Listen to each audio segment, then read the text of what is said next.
CM इसको लेकर के सख्त नजर आए और एक्शन मोड में प्रशासन भी अब नजर आ रहा है। हाथरस सीएम योगी आदित्यनाथ पहुंच चुके हैं। ये तस्वीरें हम आपको लगातार दिखा रहे हैं। जिला अस्पताल में घायलों से मुलाकात करेंगे, उनसे उनका हालचाल जानेंगे और जिस तरीके से क्षति हुई है उस क्षति को भी जानने की कोशिश यहां पर करते हुए नजर आएंगे। और तस्वीरें हम आपको लगातार दिखा रहे हैं। हाथरस पहुंच चुके सीएम योगी आदित्यनाथ, उनके साथ आला अधिकारी, और इसके बाद यह भी माना जा रहा है कि अस्पताल भी जाएंगे, सीएमओ से मुलाकात करेंगे, रिपोर्ट लेंगे। इसके साथ साथ हमारे साथ लगातार हिमांशु बने हुए। हिमांशु, देखिए आप इस वक्त मौजूद है हाथरस में ही। जो तस्वीरें बीते दिन की रही थी, जो मातम पसरा था, अब मुख्यमंत्री योगी आदित्यनाथ भी पहुंचे हुए हाथरस, क्या अपडेट? और बिल्कुल देखिए, मुख्यमंत्री योगी आदित्यनाथ आ चुके हैं। उनके साथ भूपेंद्र चौधरी जो प्रदेश अध्यक्ष हैं वो भी मौजूद हैं। इसके अलावा जो आला अधिकारी हैं वो फिलहाल पुलिस लाइन में है और वहां से जो उनकी फ्लीट है वो जिला अस्पताल पहुंचेगी। और आप देखेंगे फिलहाल यहाँ पर जमावड़ा किस तरह से मीडिया का भी है, पूरा दिल्ली एनसीआर कहें या देश विदेश से भी मीडिया यहाँ पर आई हुई है, क्योंकि एक बहुत बड़ा हादसा ये हुआ है। अब इंतजार हो रहा है मुख्यमंत्री के आने का। सभी लोग तैनात है, पूरी तरह से पुलिस प्रशासन तैनात है, क्योंकि किसी भी वक्त मुख्यमंत्री की फ्लीट के साथ जो गाड़ी है वो यहाँ आ सकती है। और उसके बाद जो फर्स्ट फ्लोर है नंबर 6 के अंदर, वहां वो जाएंगे, जहां पर सभी जो इंजर्ड लोग हैं, जो घायल हुए थे हादसे के अंदर, उनसे वो मुलाकात करेंगे और उनसे बातचीत करने के बाद ये पूछने की कोशिश करेंगे कि आखिरकार हादसे की असल वजह क्या रही। मुख्यमंत्री खुद भी जानना चाहेंगे कि हादसा हुआ।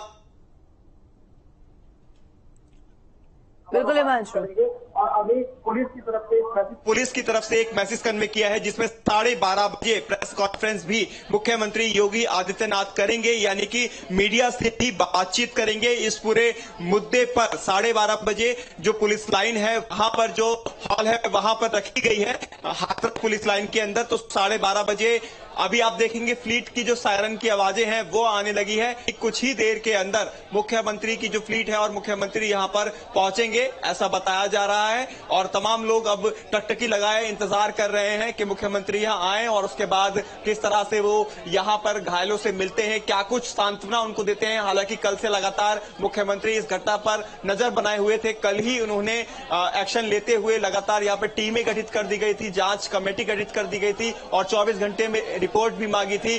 डीजीपी खुद यहां पर उनको भेज दिया गया था, प्रमुख सचिव को भेज दिया था। इसके अलावा जो लक्ष्मी नारायण चौधरी हैं कैबिनेट मंत्री, उनको भेज दिया था। असीम अरुण जो मंत्री हैं उनको भेज दिया था। तो आप देख सकते हैं बस इंतजार इसी बात कर रहा है कि सीएम आए, उनको यहां पर वो पीड़ितों से मिलें, जो लोग घायल हुए उनसे बातचीत करें। तो क्या कुछ उसके बाद वो मीडिया से कहते हैं ये बेहद दिलचस्प रहेगा, क्योंकि यहाँ के हालात पूछने के बाद और पूरी रिपोर्ट अधिकारियों से लेने के बाद वो मीडिया से बातचीत करेंगे और मीडिया को बताएंगे कि इसमें अगला एक्शन क्या होने वाला है, यानी कि अगली कार्रवाई क्या होगी। क्योंकि एफआईआर तो दर्ज कर ली गई है, लेकिन अभी हिरासत में कोई नहीं है, गिरफ्तारी किसी की नहीं है। बाबा अंडरग्राउंड है, इसके अलावा अज्ञात में जो लोग हैं वो भी सभी अंडरग्राउंड है। और इस पर आगे क्या एक्शन लिया जाएगा, राहत के लिए पहले ही सीएम की तरफ से कह दिया गया था जो मृतक हैं उनको 2-2 लाख रुपए और जो लोग घायल हुए हैं उनको 50,000 रुपए दिए जाएंगे और जिनका इलाज चल रहा है उनका इलाज मुफ्त में कराया जाएगा। इस बात को पहले ही मुख्यमंत्री के द्वारा कह दिया गया था और कल जब मंत्री आए थे तो उनके द्वारा भी खास बातचीत में उन्होंने इस बात को कहा था। तो अब मुख्यमंत्री कुछ ही देर में जो जिला अस्पताल है हाथरस का यहां पहुंचेंगे और उसके बाद सीधा फर्स्ट फ्लोर पर पहुंच जाएंगे और वहां पर जाकर वो घायलों से बातचीत करते हुए दिखाई देंगे। तो अब देखना होगा कितनी देर में उनकी जो गाड़ियां हैं वो यहां पहुंचती हैं। सभी लोग इसी बात का इंतजार कर रहे हैं कि मुख्यमंत्री यहां आए और उसके बाद जो घायल लोग हैं उनसे बातचीत करें। मीडिया से भी सबसे बड़ी बात है कि मीडिया से बातचीत के लिए प्रेस कॉन्फ्रेंस का आयोजन कराया गया है। 12:30 बजे वो प्रेस कॉन्फ्रेंस होगी, जो पुलिस लाइन हाथरस है वहां पर ये प्रेस कॉन्फ्रेंस होनी है। तो मुख्यमंत्री सबसे पहले अब तक जो कार्रवाई हुई है पुलिस की तरफ से और कौन कौन दोषी हैं और किन पर गाज गिरेगी, शायद इस प्रेस कॉन्फ्रेंस के माध्यम से काफी कुछ स्पष्ट हो जाए कि सीएम का रुख क्या है, इस पूरे मामले में किन किन अधिकारियों पर गाज गिर सकती है। क्या वाकई प्रशासनिक अधिकारियों की गलती रही है, एलआईयू की गलती रही है, संबंधित चौकी की गलती रही है, थाने की गलती रही है। तो ये सारी चीजें आज स्पष्ट हो जाएंगी, क्योंकि रिपोर्ट 24 घंटे में मांगी गई थी। अब बस इंतजार है फिलहाल मुख्यमंत्री योगी आदित्यनाथ के अस्पताल में पहुंचने का। जैसे ही वो पहुंचेंगे सबसे पहले जो पीड़ित हैं उनके पास जाएंगे, उनसे मिलेंगे, उनसे जानेंगे किस तरह से घटना हुई या हादसा क्यों हुआ, भगदड़ वहां पर क्यों हुई, ये तमाम सवाल हैं जो खुद भी वो पीड़ित जो लोग हुए हैं, जो घायल हुए हैं, उनसे पूछेंगे। एक महिला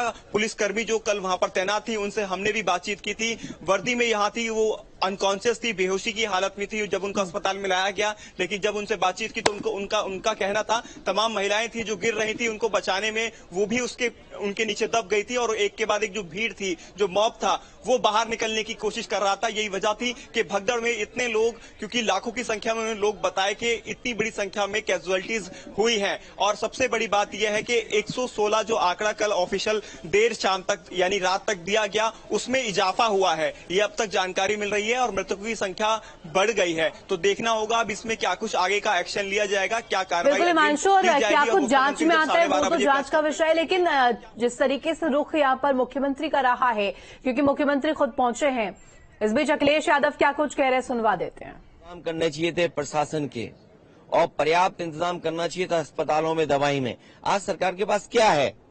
अगर कोई इमरजेंसी आ जाए, अगर कोई डिजास्टर अचानक हो जाए, कोई घटना हो जाए, तो सरकार के पास क्या इंतजाम है?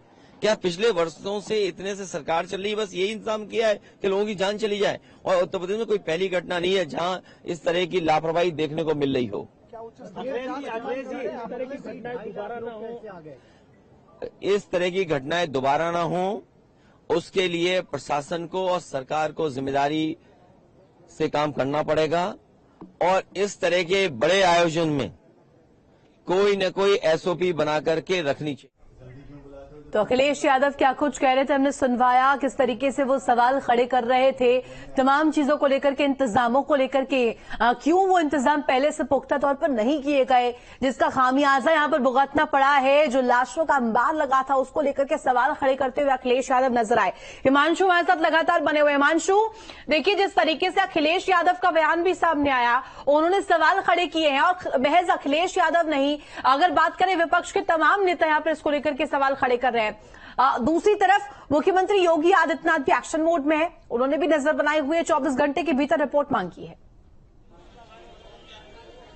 और देखिए, ये जो इस वक्त की स्थिति है ना, ये आरोप प्रत्यारोप की नहीं है, क्योंकि इतनी बड़ी कैजुअलिटी हुई है। सबकी संवेदनाएं होनी चाहिए और सबको एक साथ आकर ये मदद करनी चाहिए। जो पीड़ित लोग हैं, जो पीड़ित परिवार हैं, उनको सांत्वना देनी चाहिए। इसमें ये नहीं कहना चाहिए कि अस्पताल में प्रबंध नहीं थे, क्योंकि इतनी बड़ी घटना होगी ये शायद ही किसी को पता होगा। पहले से किसी को अनुमान लगाना मुश्किल होता है कि इतना बड़ा हादसा हो जाएगा या लोग मर जाएंगे या इतनी बड़ी कैजुअलिटी के बाद इतने लोग घायल होंगे, तो उसके लिए प्रिपेयर रहा जाए, तो ऐसा बेहद कम देखा जाता है। और खासतौर पर हाथरस के अंदर एक हम बात करें, जो डिस्ट्रिक्ट हॉस्पिटल है, सबसे पहले ट्रामा सेंटर लेके गए थे, जो लोग इंजर्ड हुए थे उसके बाद उनको अलग अलग हॉस्पिटल में रेफर किया गया था। तो जहां जितना कोशिश की जा सकी, प्रशासन ने अपनी तरफ से पूरी कोशिश की है। लेकिन ये कह देना, आरोप लगा देना बहुत आसान होता है कि पहले से क्यों तैयार नहीं थे। तो किसी भी हादसे के लिए कोई तैयार नहीं होता है, हादसा बताकर नहीं आता है कि हम इस दिन आएंगे या इस समय ये हादसा होगा। तो आरोप प्रत्यारोप का दौर नहीं होना चाहिए। सभी को साथ रह के, जो लोग पीड़ित हैं, जो परिवार इस समय दुख की घड़ी में, उनके दुख के साथ उनके साथ खड़े रहना चाहिए, अपनी सांत्वना उनके साथ देनी चाहिए। और ये कहते हुए अगर अखिलेश यादव आ रहे हैं तो वो बेहद अच्छा नहीं लग रहा। उनके शब्द जो उनके मुंह से निकले हैं, उनको ये कहना चाहिए था कि हम जो पीड़ित हैं उनके साथ हैं, सरकार के साथ हैं, और जो भी मदद चाहिए हम उसमें उनका सहयोग करेंगे। आरोप प्रत्यारोप का दौर लगातार चलता रहता है। राजनीति अपनी जगह है, लेकिन ये जो इतने लोगों की मौत हुई है, इसमें अगर राजनीति की जा रही है तो ये बेहद गलत है। क्योंकि सीएम योगी कल से ही एक्शन मोड में है, उन्होंने किसी तरह की कोई कोर कसर नहीं छोड़ी है। मुख्यमंत्री ने कल ही पहले ही जो कमिश्नर हैं अलीगढ़ और इसके अलावा एडीजी जोन है, उनको नियुक्त कर दिया था जांच कमेटी के तौर पर कि 24 घंटे में आपको रिपोर्ट तलब करनी है। डीजीपी को रवाना कर दिया था, प्रमुख सचिव को रवाना कर दिया था घटनास्थल पर, जो रात 8:30 बजे ही पहुंच चुके थे और उन्होंने खुद मौका स्थल पर जाकर जायजा भी लिया, मीडिया को ब्रीफ किया, बताया कि कितने लोगों की कैजुअलिटी हुई है। इसके अलावा जो कैबिनेट मंत्री हैं लक्ष्मी नारायण चौधरी, उनको भेज दिया गया, असीम अरुण को भेज दिया गया। तो कुल मिलाकर कोई कोर कसर नहीं छोड़ी गई। मुआवजे का ऐलान भी सरकार ने तुरंत कर दिया गया और इसके बाद एफआईआर भी अब दर्ज हो गई है। और एफआईआर के अंदर अब यह भी बताया जा रहा है कि और लोगों के नाम भी ऐड जल्द कर दिए जाएंगे और जल्दी उनकी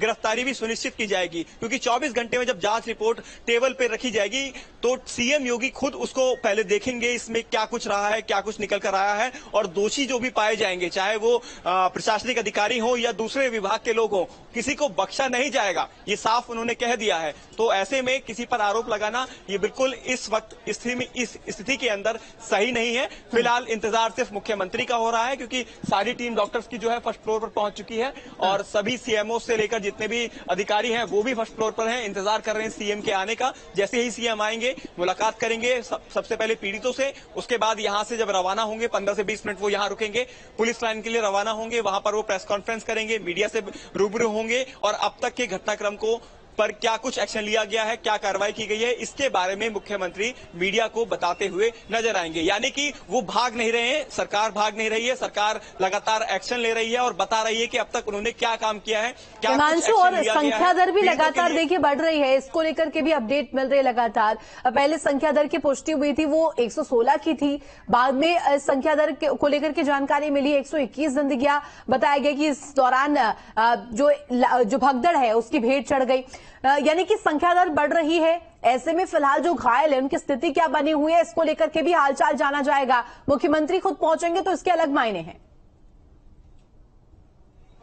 देखिए बिल्कुल आपने सही कहा। देखिए ये रिकॉर्ड जो है 121 का, पहले 116 था रात जो ऑफिशियल आंकड़ा दिया गया, और वो लोग हैं जिनका पंचनामा हुआ। बहुत से ऐसे लोग हैं जिन्होंने पंचनामा नहीं कराया और अपने अपने शवों को लेकर वो वहां से चले गए, यानी कि कैजुअलिटी बहुत ज्यादा है। ऐसा नहीं